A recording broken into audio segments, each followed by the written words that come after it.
기상청은 오는 금요일까지 비가 1차와 2차로 나뉘어 집중될 걸로 봤습니다. 1차 강수는 밤사이 충청과 경북, 오늘 새벽부턴 서울 등 수도권과 강원까지 확대됐습니다. 오늘 새벽 충남 서부권과 전남권, 경남 남해안 지역 등에 호우특보가 발효됐고 일부 전남 지역 등에서 시간당 40mm 이상의 매우 강한 비가 내렸습니다.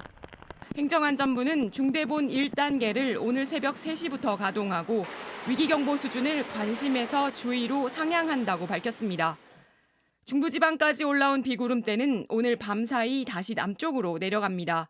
2차 강수가 시작되는 건데 기상청은 내일까지 전국 대부분 지역에서 돌풍과 천둥 번개를 동반한 시간당 20에서 40mm의 매우 강한 비가 내리는 곳이 있을 걸로 내다봤습니다.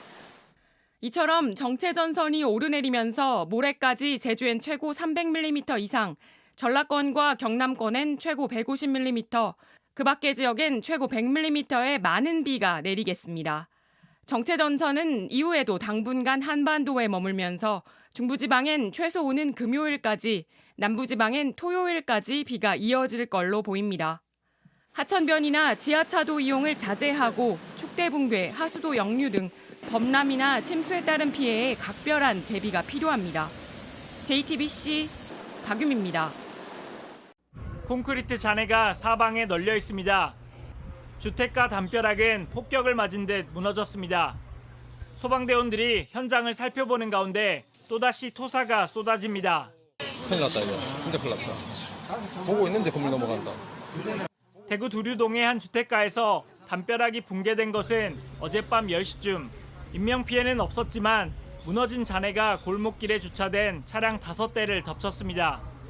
소방당국은 하루 동안 내린 비로 집안이 약해진 것으로 보고 정확한 사고 원인을 조사하고 있습니다. 이제 수위 나는 것처럼 막 우르릉거리고 땅 좀 떨리고 이래서 결국 앞에 주택 사는 사람들 다 대피시키고.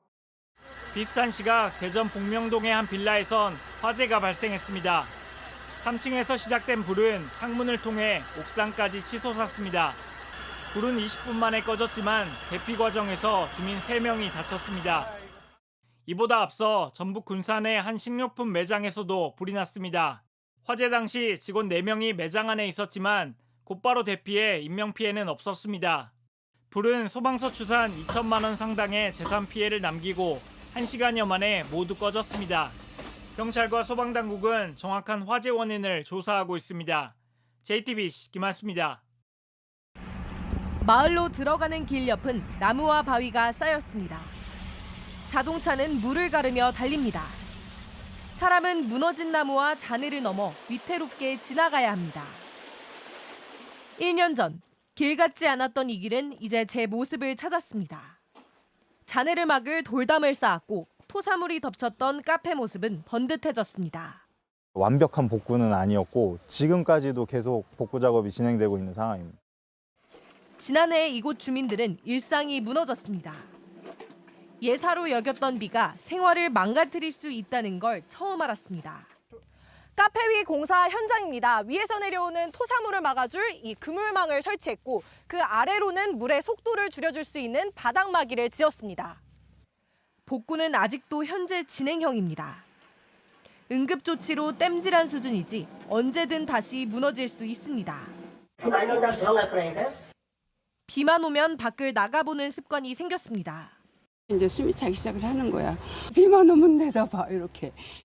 산 절반이 무너져 내렸던 옆마을. 여전히 부엌칼로 썬 듯 땅은 잘려나가 있고 바위는 중턱에 쌓여 있습니다. 일로 내려오는 거 될 거야. 이거 우리 집 떠내라고 만드는 거 아니냐? 지난해 이 작은 천에선 2명이 숨졌습니다. 지금은 말라붙은 것 같지만 물은 삽시간에 불어났습니다. 한 20대 여성은 버스 정류장 위로 올라갔지만 끝내 숨졌습니다. 이때 떠내려간 정류장은 아직 세우지 못했고 무너진 안전 울타리도 드럼통으로 대충 막아놨습니다. 올해도 비 많이 온다는데 민원을 계속 했는데도 200군데가 넘는데요. 역대급 장마는 예보됐고 복구는 더딥니다. 시간이 갈수록 불안은 커지고 있습니다. JTBC 이혜선입니다. 지난해 이 오피스텔 지하 주차장은 물이 가득했습니다. 침수 차량은 못 쓰게 됐고 그나마 사람이 고립되지 않은 게 다행이었습니다. 흙탕물이 찼다 빠지는 적은 천장과 벽면에 남았습니다. 갑자기 정말 그 영화에서 보듯이 순식간에 이게 확 물이 위에서부터 쓸려 내려왔거든요. 특별 재난 지역이지만 주민들은 지원을 못 받았습니다. 일반 주택이 아니라 대상에서 빠진 겁니다. 오피스텔이다 보니까 제가 정부 지침에 따라서 지금 지원해 줄 수 있는 게 없어요. 비 올 때면 주민 스스로 차수막을 준비해 세웁니다. 올여름도 이렇게 나야 합니다. 지난해 전국 15곳이 특별재난지역으로 선포됐습니다. 이 가운데 복구가 끝난 곳은 서울 영등포구 등 3곳뿐입니다. 왜 이렇게 복구가 느린 건지 관할 지자체에 물었습니다. 레벨콘 파동이 있어가지고 자재가 안 들어오다 보니까 단가 상승부터 해가지고 뭐 복잡해서. 일반 시민은 이해하기 힘든 행정 절차를 이유로 들기도 합니다. 뭐 환경영향 평가도 받아야 되고요. 소규모 환경영향 평가. 어디는 뭐 문화재 지표조사도 해야 되고. 장마는 코앞으로 다가왔는데 대책은 멀리 있습니다. JTBC 이혜선입니다.